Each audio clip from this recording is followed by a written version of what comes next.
барысын соған тапсырары берекелі ел едік, қуанышпен той бастап, ықыласпен бас құрары.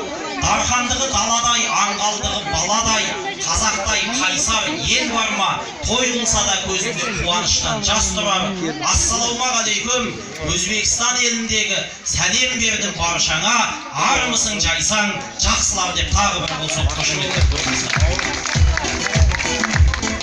Мынау Серғазы менің досым еді. Сіздердің балаларыңыз қанша жылдан бері араласып жүргенімізге 2-3 жылдың жүзі болды. Ай, Серғазы, қашан үйленесің? Үйленсейші деп осы жігітті үйлендіре алмай жүр. Сөйтсек, Қаратұқым ауылының бәрі үйлендіре алмай жүр екен бұл жігіт. Бүгінгі осы Серғазы досымның отау құрып, шаңырақ тіккен тойы құтты болсын. Бұл Серғазы өзі оңтүстікке барып, елге сыйлы болып сіңісіп, кәсіп істеп жүрген жігіт. Мен секілді бұның 100 досы бар Шымкентте. Сондықтан бұл Серғазы өзі оңтүстіктің жігіттерін Жетісай, Сарыағаш жақтан алып жүрді ұзағанда қызды. Бұл анау Астанада министерствода жұмыс жасайтын бір қызды алып келді.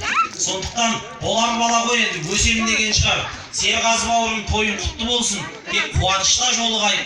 Енді бүгінгі той Ахмет Әлі көкеміз бен Лала жеңгеміздің тойы. Сондықтан осы көкеміз бен анамызға бір қошеметтеп қойыңыздар ғанекей. Ал енді беташарымызды бастайық, қазақтың дәстүрімен, қазақтың салтымен апаларымызды жайғастырып жіберіңіздер. Жаңа түскен жас келінді апалардың ақ батасымен, жеңгелердің шашуымен, жастар жағының қошеметімен ортаға шақырайық, қарсы алыңыздар.